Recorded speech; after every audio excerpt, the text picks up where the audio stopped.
So we need to know our kids' story first. We need to know what the behavior means, but eventually we need to pass on the skills so that our children can do this for themselves. Welcome to the Honestly Adoption Podcast, a show about adoption, foster care, advocacy, and becoming the best caregiver possible. Pull up a chair. We're glad you've joined us. Here are your hosts, Mike and Kristin Berry, with Nicole Goerges. Friends, family, wherever you are in the world, welcome to the Honestly Adoption Podcast. My name is Mike Berry, along with Kristin Berry and our good friend Nicole Goerges. We are the hosts for this show, and we are so glad you have tuned in. And this is a great episode. We are diving into survival behaviors. Yes, how many of you guys are dealing with that? We all are, right?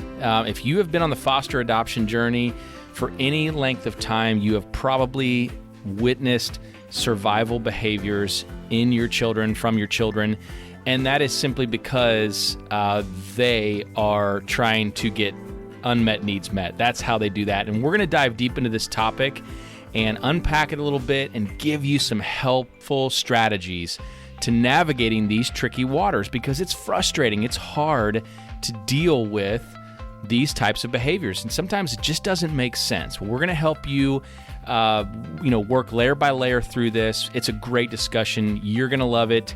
We're going to get to that in just a moment, but before we do that, I have a really special announcement for you. We have opened up super early bird registration for the Insight Virtual Conference 2022, which is coming March 23rd and 24th, just a couple of months away. And if you attended this conference last year, you know it was absolutely amazing. 12 speakers, world-renowned thought leaders, experts in trauma, attachment, parenting, regulation, as well as adult adoptees joined us for this amazing conference. And it was all about hope. It was all about transformation, all about giving you the tools you need to become the best parent possible. And here's the really cool thing. Right now, until this coming Sunday night, January 23rd at the stroke of midnight, you can get the super early bird rate of just $39.95 for general access ticket. Now, if you're looking for lifetime access ticket, $79.95.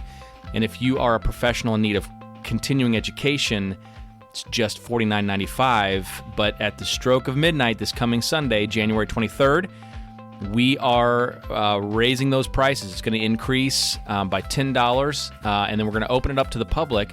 But you being part of our podcast audience, we're giving you guys a special offer. All you need to do to lock in this price is jump over to honestlyadoption.com/insight, and you can learn all about the Insight Conference and lock in your special super early bird rate.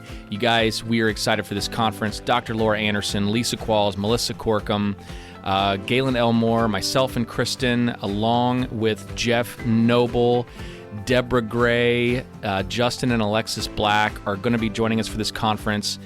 It's going to be awesome. Plus, we have amazing special guests joining us. Guys, this is all about helping you become the best parent possible by giving you valuable insight into trauma history, into behavior response. Man, we're going to talk about all that. So join us, honestlyadoption.com/insight. We hope to see you at Insight Virtual Conference 2022. All right, guys, we are going to talk about survival behaviors and how to effectively respond to those behaviors. So here we go, on with the episode.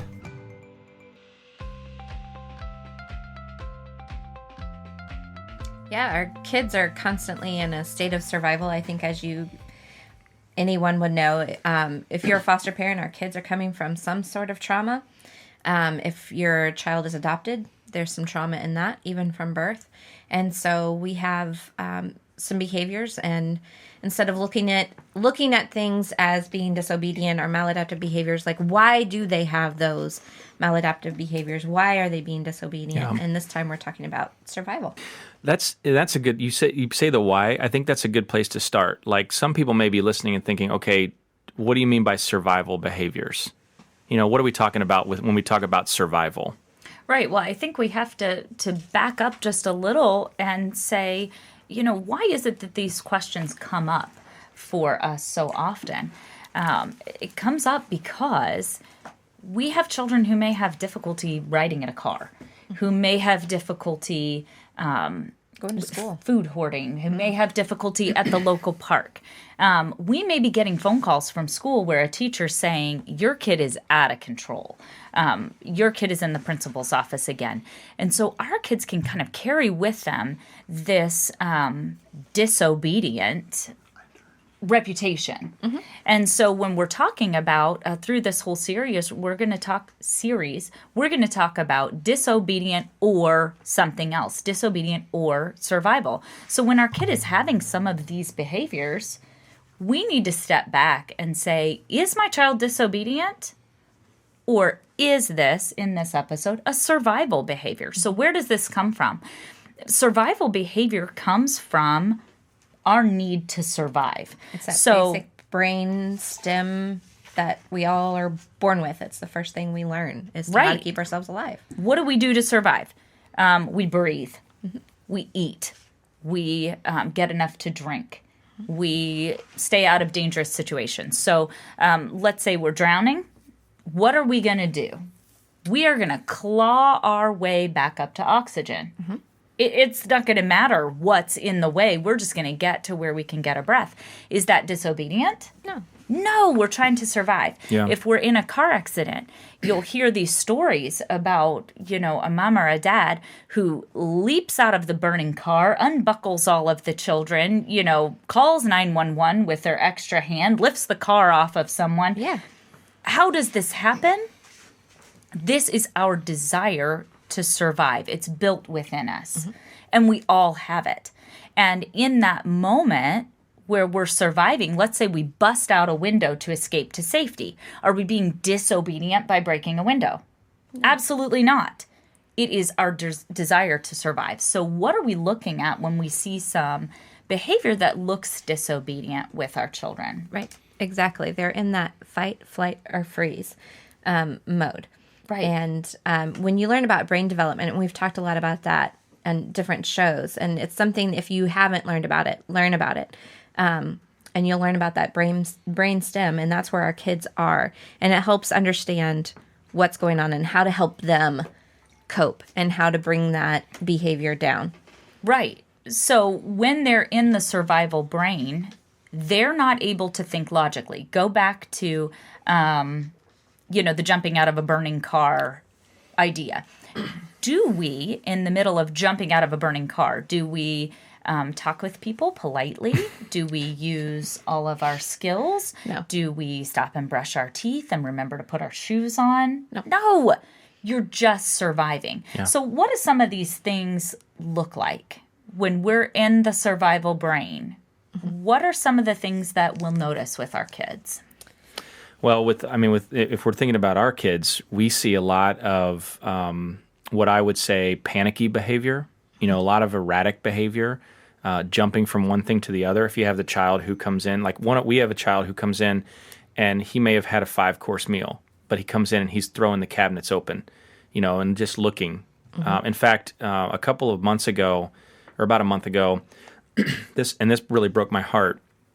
And gave me new perspective because the whole day had just been insane. It was exhausting. I had it. I was at a point where I'm like, okay, I'm done. I'm out. And it got to be the evening, and it was right before he was going to bed. And I'm standing in the kitchen. He comes in and he's throwing all the cabinets open. And I just said politely, I was in my logical brain at that point. I was in the prefrontal cortex. So I was regulated, and I said, hey, bud, what you looking for? And because I was getting ready to say, okay, dude, seriously, stop. And I said, what are you looking for? And he goes, nothing, I'm just looking.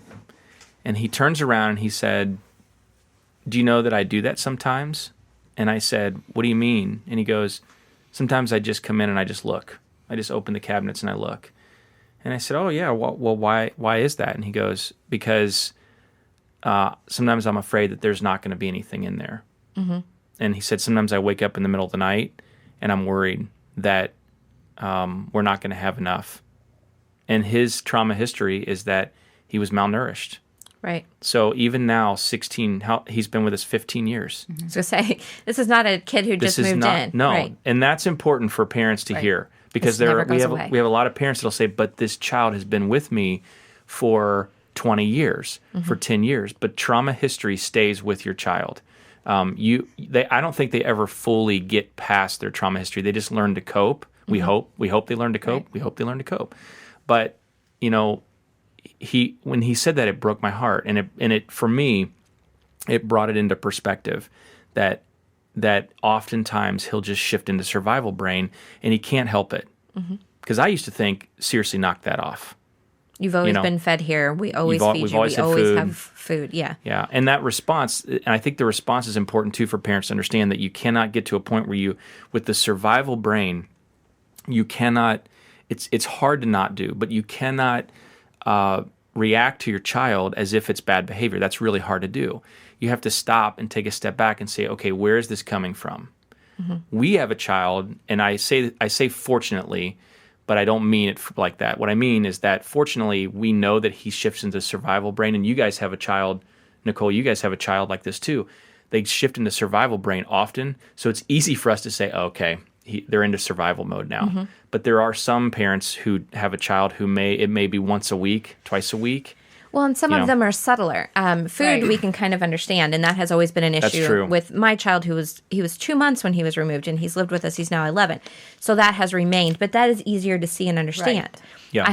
I have another child who is over affectionate, and she overshares information, and she wants everyone's attention, and she will steal, and she will lie, and it's hard for me to understand where I can understand my son's behavior. It's hard for me to understand why she does this. And for her, she's been in 9 different homes. Yeah. And so for her oversharing, she wants everyone to love her. What if I'm not there and I go away? Who's going to take care of her? She needs to charm everyone so that she has a place. Someone will love her. Right. And, she steals because she didn't have someone who gave her what she wanted. She just got what she needed when she needed it. That was how she survived. She didn't ask a parent. So she doesn't see it as stealing. She just gets what she needs, and she doesn't need me to help her. She's very independent. She was even a lot older when we adopted her. So those things, it's harder to see because sometimes it seems like it's manipulation. Right. It's stealing. It's, she wants everybody else to be her mom. So, those kinds of things are harder to see, and you see those as being very disobedient. And really, it's just her surviving. That's how she survived 9 different homes. It's how she survived even times when she wasn't, in foster care and she was kind of being passed around. So it's really hard at times, I think, to see different behaviors as just a child. That's how she got what she needed. Yeah. Absolutely. And I think because our children are all their own unique people, we see food hoarding in one child, we see charming behavior in another child. We all have some children who have a more disagreeable personality. So glasses half empty. I guess this is the best it's ever going to get. Well, I really didn't think you were going to come to my play anyway, so I didn't invite you. Well, it never turns out. You all the time. Right. And so they've got that push away. So you've got one child over here who's very, very charming and says, I want everybody to love me just so I have everybody. You have another child who has what looks like disobedient behavior. It can be really frustrating to have this child that's like, well, I didn't complete the homework because I'm not going to get a good grade anyway. Always downplaying everything. That's also a survival tactic. If I don't play something up, I can't get my heart broken. Right. So that's good. Yeah. And so I think we can see a lot of these different behaviors, and I'm sure anyone who's listening in is thinking of some more that we haven't even touched on yet. They're dealing with at home. Right. Yeah. So we know why everyone goes into survival brain. What is it about our children that causes them to get stuck in their survival brain? Yeah. I think a lot of times our kids get, It's a lot, all of this can be based off of fear. A lot of the stuff that we're going to talk about, it goes back to a lot of fears that they have, and they're triggered by something that makes them afraid. And so whether that's, I didn't invite you, or I'm going to fail anyway because they're afraid, if I have my hopes up, something's just going to let me down again. Yeah. And, they get, I think, we think of these big deals that have happened to us because a lot of us have a hard time connecting with our kids because we're like, why? You've lived with me for 11 years. But, you go back to car crash. Well, if you had been in a car crash for the first, year of your life, every day, every time you got in a car, you were in a wreck, you will never, ever outlive that. Yeah. Your brain is changed forever. It is. Right. Yeah. It is. It's changed forever. Well, and because then if you were in a car wreck every day, your brain gets rewired to have that switch flipped. The that cortisol, puts you back in your survival brain. So what we see happening in our kids is that they're triggered over and over and over until there's a glitch in the system. So something like food, they can be triggered by anything. It might be actual hunger. It might be a McDonald's commercial. It might be the thought of, I need to pack my lunch for school tomorrow, which then leads to food hoarding and sticking things in their backpack and hiding something under their bed. So the trigger can be something that doesn't make a lot of logical sense anymore because that switch has been flipped so many times that it doesn't function properly anymore. And our kids are actually triggered into their survival brain in circumstances that don't make any sense to the rest of us. And that could be something, we were having this conversation this morning, that could be something, that's a good point, that's something really good to point out because we often think that it's going to be this big thing, if we're looking at it from a world perspective, an earthquake, a bombing, something that's major, right? And those are traumatic, those can trigger survival mode, but with our kids, with their trauma history, it can be something as simple as the weather changing. Or I know you guys had a situation with pets that triggered a child. This morning. I know, fresh wounds, I'm sorry. Yeah, it's okay. Too soon? Okay. Yeah, Too but soon? it could be It's true. It's something simple. It could be something simple. Does not make a lot of logical sense at the time to the rest of the world. So when we know that these behaviors are not disobedient, when we know they come from the survival brain, what can we do? Well, I think I've been thinking about this the whole time we've been talking, and I think that one of the important places to start would be to know your children, but in that, know your child's history. And if you don't know your child's history, know that there is a history. Right. Our children have come from a place of trauma, and it may be major trauma, it may be not as major, and it may be very small. Even for our daughter, who is our firstborn daughter, who was privately adopted, her trauma is not as major as some of our other kids, but she does have a trauma history because she was removed from her first mom, so her first family. So know that there is a history, and that's you got to know your kids. And if you don't know what happened fully in the past, just know that there is a past. Yeah. Something did happen. I work and I speak with a lot of pre-adoptive families, and I always tell them, please go and get your child's file. It'll be closed once you adopt, but go and read that. One, that's their story. I get a lot of people are like, no, I don't want to do that. I don't care about their past. You may not. They will. It's not your story. It's theirs, and they deserve that piece. But also, there's a bunch of stuff in there that no one ever tells you about. And you need to know because it'll help you understand your child a lot better. They don't come to you and say, hey, this child was not fed, or hey, we found this child in this condition. You'll find that in the file because it'll be in the 310 and 311, which is the initial report. That'll give you a little bit of glimpse. It'll also, you'll have parent evaluation where the parent will come out and talk a lot about what it was like as for them to parent and what, they brought to the table as a parent. So it gives you a lot of different things. And, that is their piece of history and you need to know it. So a lot of us on here have already adopted, so it may be too late for that. The other piece is you've got to know, you need to know the why. And a lot of times, we were dealing with this with our son. He was just having these behaviors. And one time after the behaviors, I was very regulated. because my husband had dealt with it. And so I had come in after, being away for a little bit, and I was able to sit down with him and really find out his core belief about himself. And he did not feel like we should love him. He did not feel good enough. He did not feel worthy. He just felt like, just get rid of me. I'm just trouble. And once we know that, we can realize that we can, not all the time, because this morning I missed that when he was rejected by the dog who didn't want him to be petted and he was triggered. But I can go back now and say, okay, he wasn't being disobedient. He wasn't at all. He was back in that survival brain of, I'm being rejected again, and now I'm going to fight. And you know what? It was that push away. Like, I don't even care about you, dog. And here, I don't even care about you, Mom. You telling me what to do? I don't care. So, those kinds of things, we have to know that deep down why of our kids, what is going on in their hearts. Yeah.